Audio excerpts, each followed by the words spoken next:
I'm so very pleased to have this opportunity to introduce a hugely popular actor who's particularly well known for his role as James Herriot in All Creatures, Great and Small, but also he's appeared in countless TV dramas and series and has toured extensively in the theatre.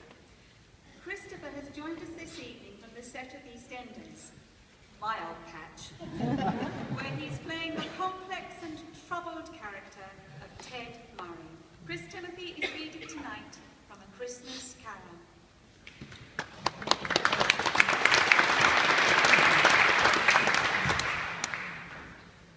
On Christmas Eve, Ebenezer Scrooge is visited by three spirits: the ghost of Christmas past, then the ghost of Christmas present, and lastly the ghost of Christmas yet to come. He pleads with the final spirit: "Assure me that I may yet change these shadows you have shown me." In his agony, he caught the spectral hand. The spirit, stronger, repulsed him, shrunk, collapsed, and dwindled down into a bedpost. And the bedpost was his own. The bed was his own. The room was his own. Best and happiest of all, the time before him was his own. "I don't know what to do," cried Scrooge, laughing and crying in the same breath. "I don't know what day of the month it is. I don't know how long I've been among the spirits. I don't know anything. I'm quite a baby. Never mind. I don't care. I'd rather be a baby. Hello? Whoa! Hello there!" Running to the window, he opened it and put out his head. No fog, no mist. Clear, bright, jovial, stirring, cold. Golden sunlight, heavenly sky, sweet fresh air, merry bells. Oh, glorious, glorious. "What's today?" cried Scrooge, calling downward to a boy in Sunday clothes who perhaps had loitered in to look about him. "Eh?" returned the boy with all his might of wonder. "What's today, my fine fellow?" said Scrooge. "Today?" replied the boy. "Why, it's Christmas Day." "It's Christmas Day," said Scrooge to himself. "I haven't missed it. The spirits have done it all in one night. They can do anything they like. Well, of course they can. Of course they can. Hello, my fine fellow." "Hello," returned the boy. "Do you know the poulterers in the next street but one at the corner?" Scrooge inquired. "Well, I should hope I did," replied the lad. "Well, an intelligent boy," said Scrooge. "A remarkable boy. Do you know whether they've sold the prize turkey that was hanging up there? Not the little prize turkey, the big one." "What? The one as big as me?" "What a delightful boy. Well, it's a pleasure to talk to him." "Yes, my buck." "Well, it's hanging there now." "Is it? Go and buy it." "Walker!" exclaimed the boy. No, I am in earnest.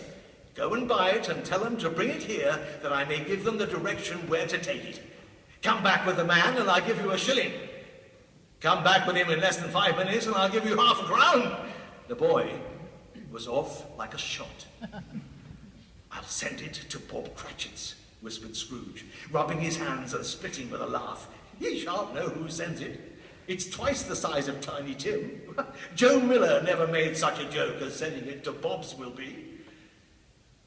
The hand in which he wrote the address was not a steady one, but write it he did somehow, and went downstairs to open the street door, ready for the coming of the poulterer's man. Cold, piping for the blood to dance to. "Aha! Here's the turkey! Hello! Whoop! How are you? Merry Christmas!" Scrooge was early at the office next morning. Oh, he was early there. If he could only be there first and catch Bob Cratchit coming late, that was the thing he had set his heart upon. And he did it. Yes, he did. The clock struck 9, no Bob. 1:15, no Bob. He was full 18 minutes and a half behind his time. Scrooge sat with his door wide open that he might see him come into the tank.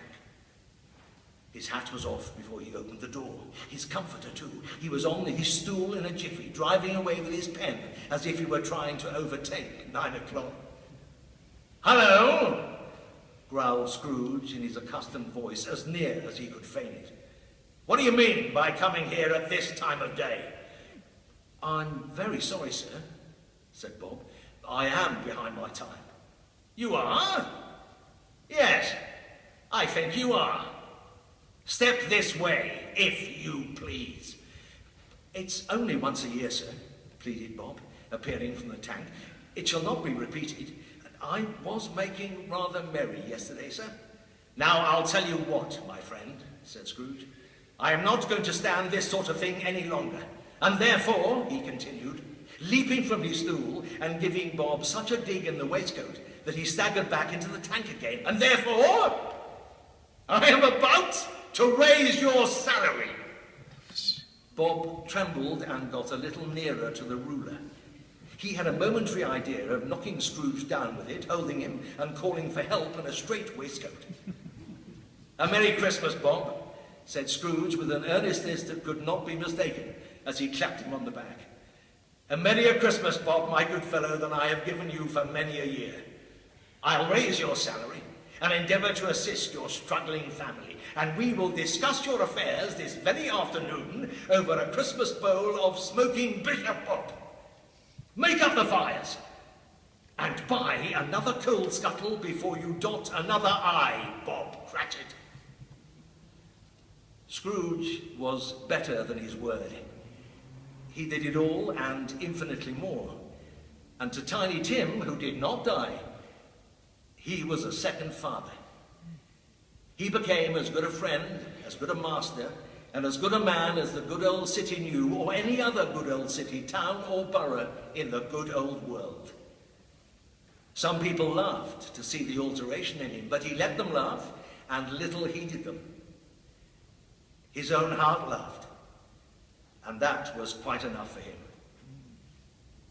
And it was always said of Ebenezer Scrooge that he knew how to keep Christmas well if any man alive possessed the knowledge. May that be truly said of us and all of us. And so, as Tiny Tim observed, God bless us, every one.